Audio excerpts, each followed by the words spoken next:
Rob, we were talking about the top 100 list for the NFL by the NBA, NFL players. It's been being posted by NFL.com over the next few days.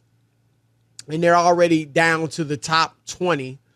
And Brock Purdy was rated 28th, which I think is a great ranking for him.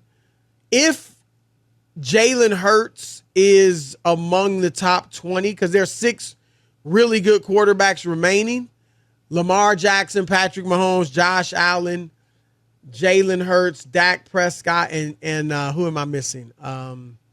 C.J. Stroud. So I assume those 6 will be in it. The only one I can see maybe not being in it is Jalen Hurts coming off last season. But even if Hurts is in it, that means Purdy was ranked as the 7th best quarterback. I think he's in that group. I think 5 to even 14 or 15 can vary from year to year. But he's clearly in that second tier group. But remember, he's only getting paid about $900,000, a little more than $900,000 this year. And next summer he'll be up for the big payday. And Rob G, Diana Rossini, tell us what she's reporting, and then also you had some other news surrounding Purdy.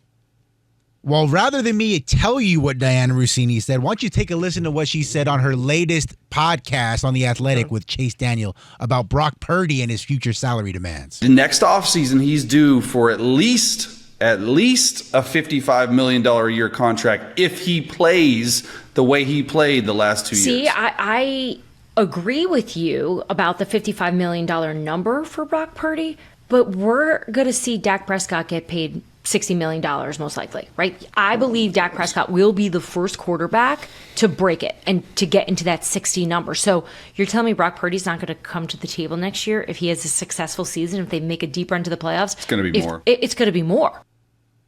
Wow. So this is obviously a huge year for Brock Purdy. And I'm paraphrasing, but he was talking with Michael Silver, one of the great reporters out in San Francisco, covers the NFL. And Purdy has some serious ambitions for this year, and he told him to Michael Silver. Here's what he said, Rob. With as good a team as we have, I want to get to that point where we get to the third quarter. There's a couple of drives that are crucial. I'm on top of my stuff. We convert on third downs, and we score touchdowns, and the lead just gets out of hand. It's having that Tom Brady kind of feeling. Late in the game, it always felt like Tom was just going to take over and not make it close. I feel like I can get to that. Here's one more thing, Rob. He says, I want to be dominant, not just win games and feel like, I want to be dominant with consistent decisions and feeling like we're the top dogs every day. So it was great stuff from him. I'm going to read one more quote. There were moments last year in games where I would just, I don't know what it was in the situation, but we'd be up and it's, all right, be smart with the ball, or let's just make sure we don't mess up. I want to break through that and get to this point of just being dominant for 4 quarters, man. That's my mindset. So, Rob, I mean, clearly Brock Purdy is like, yo, I want to take over. And I'm not going to say he's saying he's going to be as good as Tom Brady. I don't even know that. I like everything he said, Rob, except I don't think you need to bring up Tom Brady because then people think you're comparing yourself to him, and obviously that's a heck of a long way to go. But here's the interesting thing with Purdy, because, you know, he has been criticized as a system quarterback, as a paint-by-numbers guy, as a guy who, you know, doesn't have the strongest arm. He's not the biggest guy, but he can, you know, he makes quick decisions, smart decisions, and he's fairly accurate. And, he's benefiting from all the great talent around him and Kyle Shanahan's play calling. And Purdy seems to be saying, I want to break out of that. I want to dominate on my own. And I think, Rob, he looked at the way he played in the second half against Detroit and Green Bay in the playoffs, where they're down. And he was just like, look, I got nothing to lose. We got a ball. And he played well. And they ended up coming back and winning. It seems like he wants to play that way all the time. Here's the rub. And I like what I heard from him. But he's been very successful with the mindset he's had, which doesn't seem to be as aggressive as he's talking. And, Rob, and I don't know that this is a big deal. I'm not going to make a huge deal out of it, but it's noteworthy.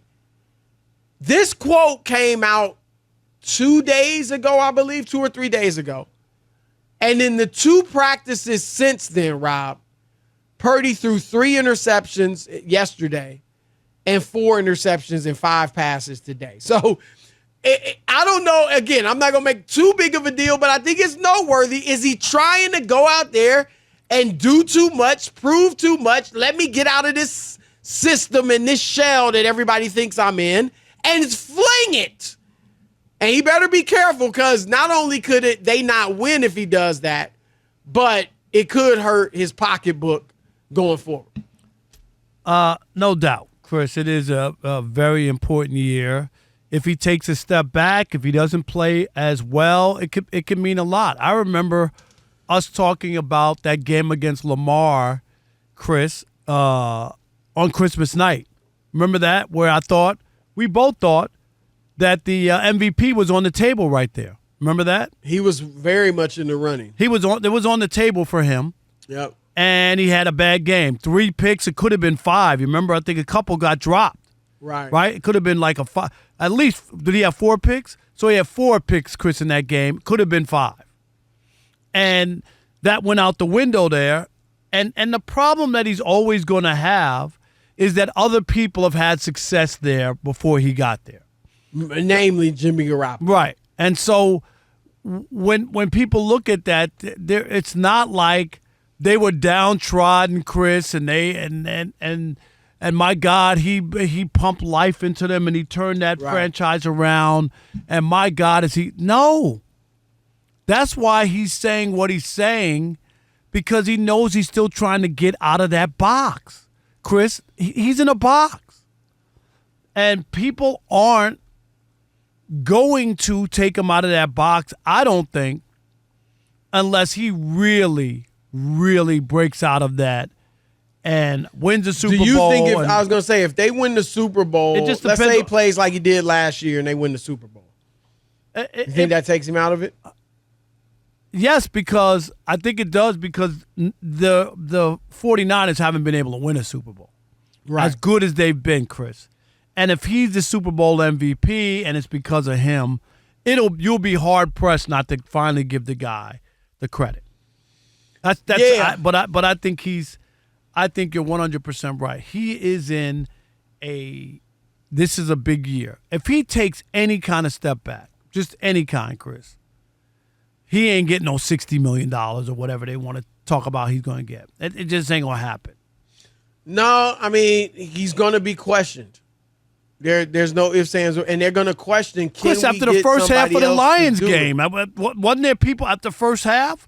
I'm not saying it was all his fault. I didn't say it was all his fault, but I'm just saying, like, when they were down and it looked like they weren't going, people weren't like, he's playing great anyway. It's all in the D. I mean, they were just not happy, and all I'm saying is, until he gets over that hump, there's always going to be question marks if he can win you a Super Bowl. Right. And it's because of his pedigree. And that's fair. I mean, if he was a top 10 pick, right, it would be different. Everybody'd already be sold on him.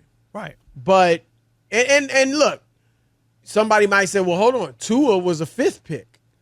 And Chris, you're not sold on him, but Tua's been hurt 3 out of 4 years. Tua played in college, Chris. So you saw him play as well. You know what I mean? There's a little different. No, but I'm just saying, like, I still have some questions about Tua, even though he was a high pick. But I think Purdy's looked better than Tua Obviously, he's had more success against winning teams and in the playoffs than Tua has. But yeah, I do think. Look, it's fair and it's understandable. If you come from you're the Mr. Irrelevant, the last pick in the draft, and you go to a team that, to your point, Rob, Jimmy Garoppolo has some success there, then we're going to, we're gonna take a little while longer to crown you. I think he's really good.